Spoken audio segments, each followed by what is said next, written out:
인사할게요. 사랑합니다. 축복합니다. 반갑습니다. 잘 오셨습니다. 자, 오늘은 한 영혼을 향한 열정이라는 제목으로 말씀을 전하고자 합니다. 오늘 본문에서는 갈릴리 바다 건너편에 위치한 거라사 지방에서 있었던 한 사건을 다루고 있습니다. 저 예수님께서 귀신 들린 사람에게서 귀신을 쫓아내신 것과 또 그 사건을 둘러싼 마을 사람들의 반응이 어떠했는가를 기록하고 있습니다. 먼저 그 귀신 들린 사람의 형편이 어떠했습니까? 2절 말씀에 기록합니다. 배에서 나오심에 그 더러운 귀신 들린 사람이 무덤 사이에서 나와 예수를 만나니라. 귀신 들린 사람이 머물던 곳은 어디입니까? 무덤가였습니다. 무덤 사이에 살았다고, 거처했다고 성경은 기록합니다. 이처럼 귀신들은 썩은 내가 진동하는 곳, 사망과 죽음이 있는 곳을 특별히 좋아합니다. 그래서 그 귀신을 가리켜 어떤 귀신이라고 기록합니까? 더러운 귀신이라고 성경은 그렇게 불렀습니다. 더러운 귀신. 그가 사는 곳이 더러웠고 그가 하는 모든 짓은 다 추하고 더러웠기 때문에 그에게 붙여진 수식어가 더러운 귀신, 그렇게 성경은 기록하고 있는 것이죠. 3절과 4절 말씀을 같이 읽어볼까요? 3절과 4절 읽습니다. 그 사람은 무덤 사이에 거처하는데 이제는 아무도 그를 쇠사슬로도 맬 수 없게 되었으니 이는 여러 번 고랑과 쇠사슬에 매였어도 쇠사슬을 끊고 고랑을 깨뜨렸음이로라. 그리하여 아무도 그를 제어할 힘이 없는지라. 여러분, 귀신이 얼마나 힘이 세고 사나웠던지, 고랑과 쇠사슬에 매였어도 그 고랑을 깨트리고 또 사슬을 끊어버립니다.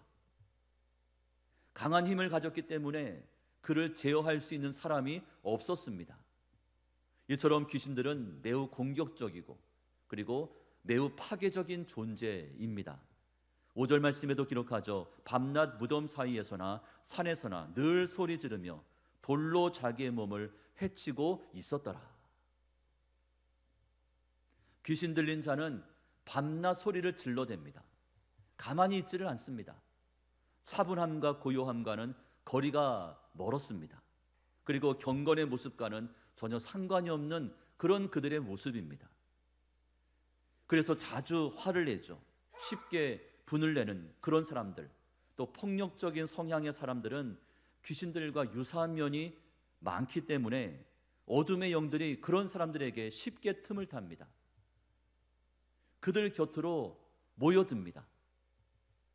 사도 바울은 이런 이유 때문에 에베소 성도들에게 다음과 같이 권면했습니다. 에베소서 4장 26절과 7절 말씀에 분을 내어도 죄를 짓지 말며 해가 지도록 분을 품지 말고 마귀에게 틈을 주지 말라.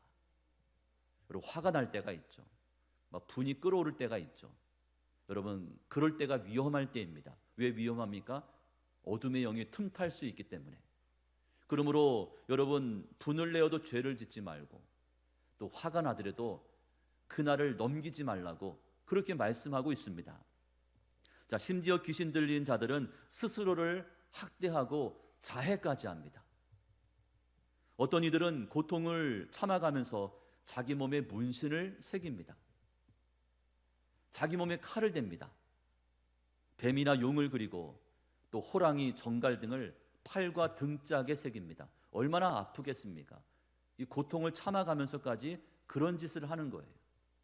또 어떤 이들은 자기 손등과 팔뚝을 담뱃불로 지집니다. 그리고는 그 문신과 상처의 흔적들을 마치 계급장인 것처럼 사람들 앞에 자랑합니다. 그죠? 딱 보여주는 거예요. 봐, 나 이런 사람이야. 거들먹거립니다. 자, 저희는 이 귀신 들린 자를 통해서 무엇을 알 수 있습니까? 첫째로, 사람은 무기력한 존재라는 사실입니다. 이 더러운 귀신이 한 사람의 인생을 송두리째 짓밟고 있었지만 어느 누구 하나 나서서 이 귀신 들린 사람에게 도움을 줄 수 없었습니다. 이 세상의 힘과 권세, 또 윤리나 과학과 같은 그 강력한 무기와 도구와 이 쇠사슬을 가지고도 그 사람을 제어하지 못했습니다. 왜냐하면 이것은 세상 일이 아니라 영적인 일이기 때문입니다. 사람들은 영적인 일, 영적인 존재에 대해서 일도 관심이 없어요. 무관심합니다. 지금도 이 세상 곳곳에서는 사람의 이성이나 또 과학의 이 힘으로 결코 해결할 수 없는 다양한 사건, 사고들이 매일같이 벌어지고 있습니다. 저희 눈에 보이지 않는 영적인 세계가 실제로 존재하기 때문이죠. 그래서 사람의 힘으로는 더러운 귀신을 제어할 수가 없습니다. 자, 둘째로 사람은 영적인 세계에 대해서 이 무지하다라는 사실입니다. 아주 무지합니다. 영적인 세계에 무지할 뿐 아니라 영적인 능력도 없습니다. 천국과 지옥이 존재하는지, 그 지옥의 고통이 얼마나 심각한 것인지도 잘 모릅니다. 귀신들의 존재, 그들이 가진 지혜와 능력에 대해서도 사람들은 아는 바가 없습니다. 따라서 눈에 보이지 않는 영적인 영역에서 문제가 터지게 되면 대책이 없는 거예요. 속수무책입니다. 당할 수밖에 없는 것이 지금의 인생들의 모습입니다. 이처럼 사람들은 영적으로 무지하고 무능력합니다. 반면 귀신들은 어떻습니까? 얼마나 민첩하고 영악한지 몰라요. 귀신은 멀리서도 예수가 하나님의 아들이심을 단번에 알아봤습니다. 6절 말씀에 기록하죠. 그가 멀리서 예수를 보고 달려와 절하며, 그 누구에게도 굴복하지 않고 기세등등했던 더러운 귀신들이 예수님 등장하자마자 득달같이 달려와서는 어떻게 합니까? 그 앞에 납작 엎드렸습니다. 전능하신 예수님을 알아본 것입니다. 귀신 들린 자가 주님께 달려와서 절을 한 것은 주님을 환영하고 주님을 영접하기 위해서가 아닙니다. 오히려 주님이 그 마을로 들어오는 것을 막아보려고, 막기 위해서, 그래서 주님 앞에 이 같은 모습을 보이고 있는 것이죠. 자, 이 귀신이 소리 지르면서 하는 말을 한번 들어보십시오. 7절 말씀인데요, 7절 말씀 우리 보면서 같이 읽습니다. 큰 소리로 부르짖어 이르되 지극히 높으신 하나님의 아들 예수여, 나와 당신이 무슨 상관이 있나이까? 원하건대 하나님 앞에 맹세하고 나를 괴롭히지 마옵소서 하니. 그는 하나님에 대해서 정확히 알고 있었습니다. 지극히 높으신 하나님이라고 했죠. 이는 귀신에게도 지식이 있다는 것을 보여줍니다. 아주 아는 것들이 많고 해박함에 영악합니다. 또 귀신은 예수님에 대해서도 하나님의 아들 예수라고 말했습니다. 하나님의 아들 예수. 어떤 누구도 그 사실을 알지 못했는데 이 귀신은 한 번에 이 같은 고백을 합니다. 이같이 귀신은 영적 존재이기 때문에 영적인 세계에 대해서 잘 알고 있었습니다. 자, 그런데 하나님과 예수님에 대한 정확한 지식, 또 해박한 지식이 있다고 해서 그에게 믿음이 있는 것은 아닙니다. 귀신에게 믿음이 있는 것은 아닙니다. 그냥 알 뿐이죠. 여러분, 저희 가운데도 성경에 대해서 꿰뚫고 있는 분들도 많습니다. 성경 구절구절을 다 해석해 가면서 원어를 보면서 성경에 대한 해박한 지식을 가지고 있는데 결정적으로 그 사람에게는 믿음이 없어요. 그런 분들도 우리 가운데 많이 있습니다. 여러분, 하나님과 예수님에 대한 귀신의 그러한 지식은 그의 신앙 고백이 아니라 두려움과 공포의 탄식으로 이어집니다. 예수님 등장 그 자체가 이 귀신을 두렵게 하였고 귀신을 떨게 만듭니다. 귀신이 뭐라고 탄식했습니까? 나를 괴롭히지 마옵소서. 그가 만약에 진정한 믿음이 있었다면 하나님이 어서 오십시오, 주님 나를 구원해 주십시오라고 이야기했겠죠. 근데 귀신은 뭐라고 이야기합니까? 나를 괴롭히지 마십시오. 예수님은 그런 귀신을 향해서 이같이 명령합니다. 더러운 귀신아, 그 사람에게서 나가라. 그 사람에게서 떠나가라. 예수님은 사람을 괴롭히고 또 그 인생을 황폐케 만드는 귀신을 그냥 내버려 두지 않습니다. 방관하지 않으십니다. 사실 이것이 예수께서 이 땅에 오신 이유이기도 합니다. 예수께서 이 땅에 오신 목적은 마귀를 멸하기 위해서라고 성경은 기록합니다. 요한일서 3장 8절 말씀에 죄를 짓는 자는 마귀에게 속하나니 마귀는 처음부터 범죄함이라. 하나님의 아들이 나타나신 것은 마귀의 일을 멸하려 하심이라. 여기서 주목해야 할 것은 예수님께서 이 귀신 들린 사람을 대하는 태도입니다. 예수님은 귀신과 귀신 들린 사람을 어떻게 했습니까? 구분했습니다. 명하실 때에도 누구를 향해서 명하십니까? 귀신을 향해서 명하신 거죠. 더러운 귀신아 그 사람에게서 나오라. 귀신을 향해서 이같이 선포하셨습니다. 귀신과 귀신 들린 사람을 차별하셨습니다. 자, 왜냐하면 사람은 하나님의 생명을 누릴 자이기 때문에 그 사람을 함부로 대하지 않으셨습니다. 그런데 그 마을 사람들은 어떻게 했습니까? 귀신과 귀신 들린 사람을 구분하지 않았죠. 귀신 들린 사람을 미친 사람이라고 생각했습니다. 저 사람은 미친 사람이야. 사람 취급을 하지 않습니다. 하지만 예수님은 달랐습니다. 귀신을 저주하시고 그 귀신을 쫓아내셨지만 그 사람만큼은 귀하게 여기셨습니다. 이처럼 죄는 미워해도, 여러분, 죄는 미워해도 그 사람을 미워해서는 안 됩니다. 여러분, 죄는 미운 것이죠. 죄 자체가 나쁜 것이죠. 모든 사람은 연약하기 때문에 죄를 지을 수 있습니다. 죄인이 될 수 있습니다. 죄는 미워해도 그 죄인은 우리가 사랑으로 품을 수 있어야 합니다. 저희에게 이 같은 영적인 분별력, 그러한 성령의 지혜가 필요한 줄로 믿습니다. 자, 9절 말씀에 가서 우리 9절 말씀 보면서 같이 읽습니다. 이에 물으시되 내 이름이 무엇이냐? 이르되 내 이름은 군대니 우리가 많음이니이다 하고. 이 군대라는 단어는 본래 로마 군대에서 사용하던 레기온이라는 단어와 같은 의미입니다. 군단이라는 뜻을 가지고 있습니다. 우리 군대에도 사단이라고 있지 않습니까? 가장 큰 단위 사단. 군대는 군단을 뜻합니다. 당시 로마군의 제1개 군단은 약 6천 명 이상의 군인들로 구성이 되어 있었다고 합니다. 한 개의 군단이 6천 명의 군사들이 모여있는 그 무리를 군단이라고 불렀습니다. 그러니까 귀신의 이름이 군대라는 것은 엄청나게 많은 귀신들이 그 사람을 억압하고 그 사람을 짓누르고 있었다는 그런 뜻입니다. 그래서 귀신 들린 사람에게는 엄청난 괴력이 있는 것이죠. 6천의 귀신들이 그 안에 들어 앉아 있으니 얼마나 힘이 셌겠습니까? 자, 이렇게 센 귀신들이 붙어 있으니 누가 그를 상대할 수 있겠습니까? 자, 그러나 그 군대 귀신은 예수님 앞에서만큼은 무기력합니다. 예수님의 권세 있는 그 한마디 말씀에 맥없이 쫓겨나고 맙니다.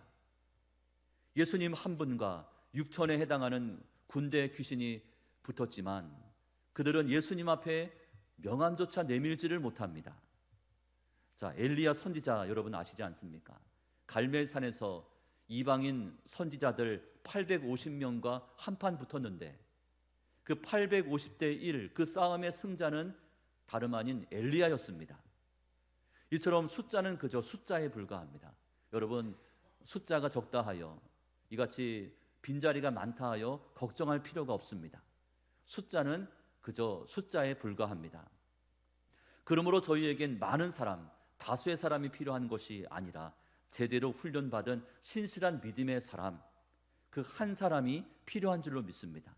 이번에 임직받는 피택된 모든 임직자들이 이같이 제대로 훈련받은 신실한 믿음의 그 한 사람이 될 수 있기를 주님의 이름으로 축복합니다. 말씀과 성령의 능력으로 귀신들을 향해서 담대하게 명령하고 제압할 수 있는 그 한 사람, 사탄의 견고한 진을 파하고 하나님의 승리를 선포할 수 있는 강력한 믿음의 사람이 우리 가운데 필요합니다. 이런 사람은 군대 귀신보다 더 강한 사람이요, 세상이 감당할 수 없는 무서운 사람입니다. 여러분, 그런 분들이 다 될 수 있기를 간절히 소망합니다. 자, 11절로 13절까지 말씀에 이렇게 기록합니다. 마침 거기 돼지의 큰 떼가 산 곁에서 먹고 있는지라 이에 간구하여 이르되 우리를 돼지에게로 보내어 들어가게 하소서 하니 허락하신대 더러운 귀신들이 나와서 돼지에게로 들어가매 거의 2,000마리 되는 떼가 바다를 향하여 비탈로 내리달아 바다에서 몰사하거늘. 사람의 영혼을 천하보다 귀하게 여기시는 예수님께서 더러운 귀신아 그 사람에게서 나오라 명하셨을 때 군대 귀신은 그 즉시 그 사람에게서 쫓겨났습니다. 그리고 근처에 있던 2,000마리 돼지떼에게로 들어가지만 결국 귀신 들어간 그 돼지떼는 한동안 미쳐 날뛰다가 갈릴리 바다에 빠져 몰사하고 말았습니다. 자, 졸지에 그 돼지떼 주인들은 금전적인 큰 손실을 보게 됩니다. 한두 마리도 아니고 2,000마리입니다. 지금의 돼지 가격으로 한번 환산해 보니까 10억이 넘는 돈입니다. 이 작은 돈이 아닙니다. 돼지를 치던 사람들은 깜짝 놀랐습니다. 곧장 마을로 달려가서 이 모든 사실들을 사람들에게 전했습니다. 자, 그러자 2,000마리 돼지떼가 수장되면서 금전적으로 큰 손해를 입은 온 마을이 발칵 뒤집힙니다. 난리가 났습니다. 마을 사람들은 이 문제를 따지기 위해서 누구를 찾아갑니까? 예수님을 찾아가는 거예요. 예수님께 은혜를 받기 위해서 찾아온 것이 아닙니다. 예수님의 기적을 바라면서 찾아온 것도 아닙니다. 이들이 예수님을 찾았던 까닭은 예수님 앞에 따지기 위해서, 예수님에게 이걸 보상해달라고, 이걸 우기기 위해서 예수님을 찾아온 것입니다. 사실 그 마을 사람들은 귀신 들린 사람이 고침을 받든 고침을 받지 않든 아무런 관심이 없는 거예요. 사람보다 물질이 우선입니다. 영혼 구원보다 경제 논리가 더 중요합니다.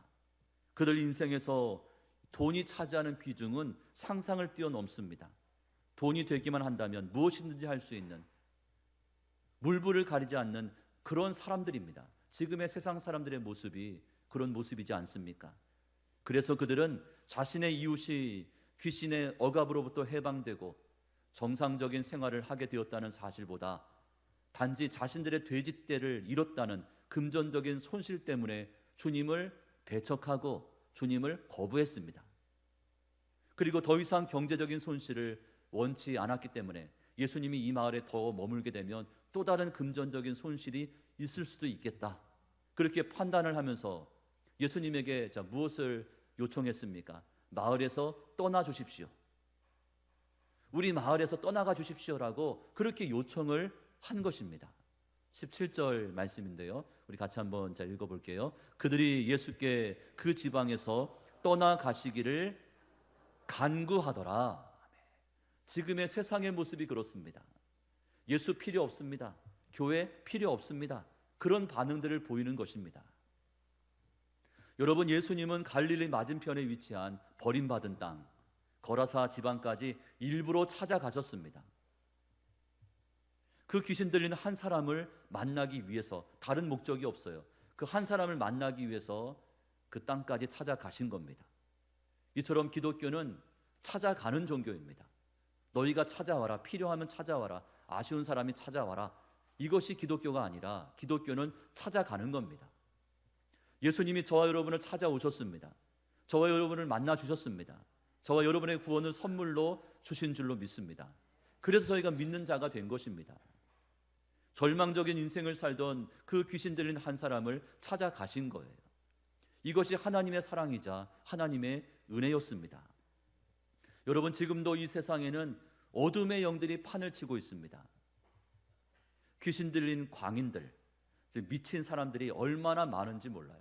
겉으로 볼 땐 멀쩡한데 그 속을 들여다보면 미쳐 있는 것입니다. 그들은 사탄과 귀신의 세력에 눌리고 어둠에 쌓인 채 신음과 탄식 속에 살아가고 있습니다.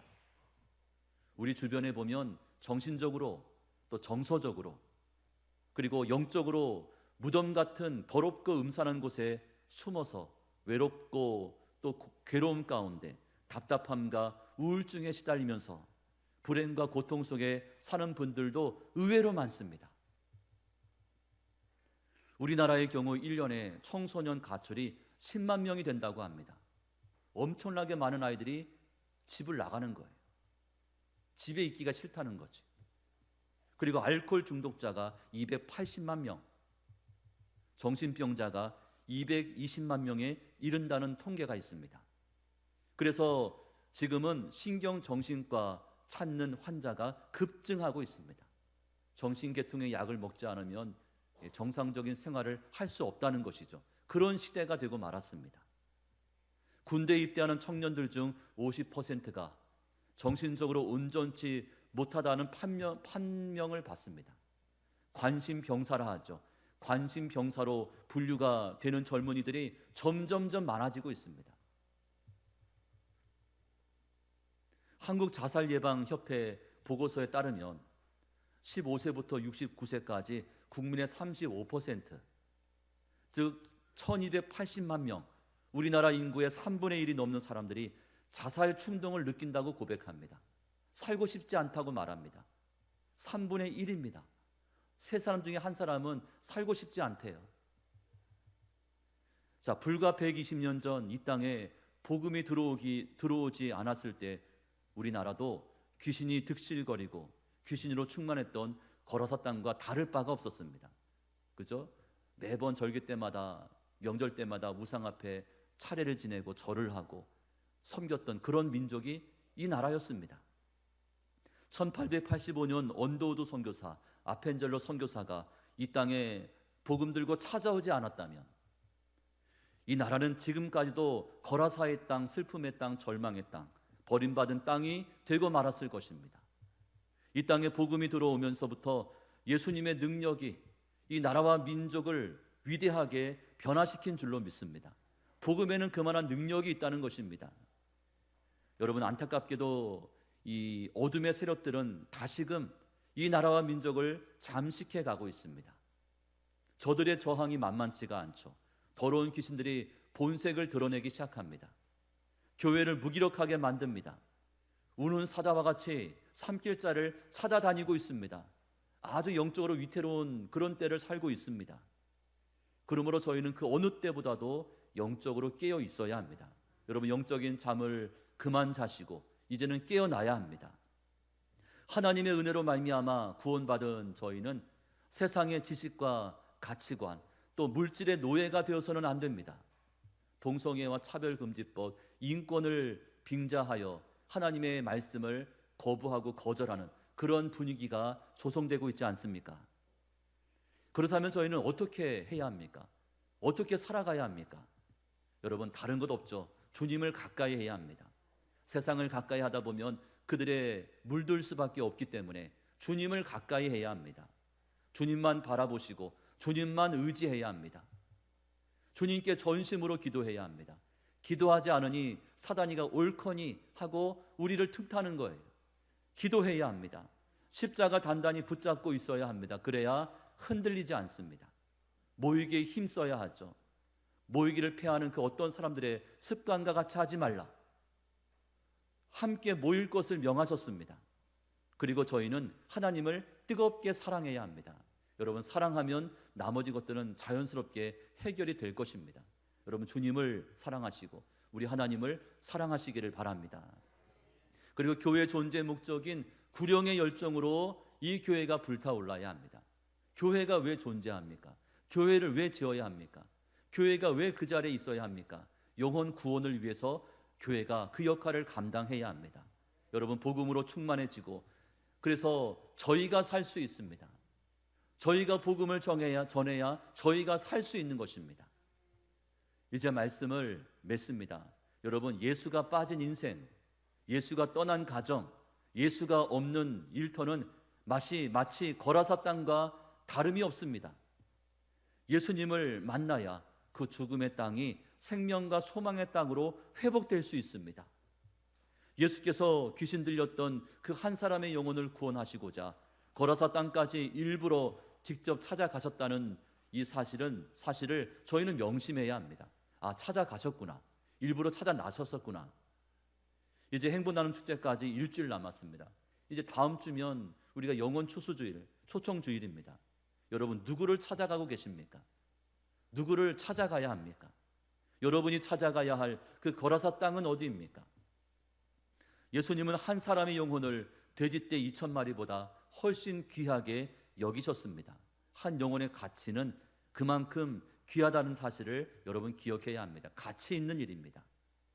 전도는 사탄 마귀에게 속한 자를 빼앗아오는 것, 또 창세전부터 택함받은 영혼을 하나님께로 이끌어내는 것, 영적 전쟁입니다. 쉽지가 않습니다. 사단에게 속한 자를 끄집어내야 하고 하나님께 택함받은 자들을 이끌어내야 되기 때문에 이게 쉽지가 않습니다. 이번 한 주간 특별 새벽 기도회를 통해서 하나님 앞에 기도하는 그 시간들을 통해서 또 하나님 앞에 이 문제를 전적으로 맡기면서 이 영적 전쟁에서 모두 승리하는 영혼 구원의 축복을 함께 경험할 수 있는 그런 여러분의 삶이 될 수 있기를 주의 이름으로 축원합니다.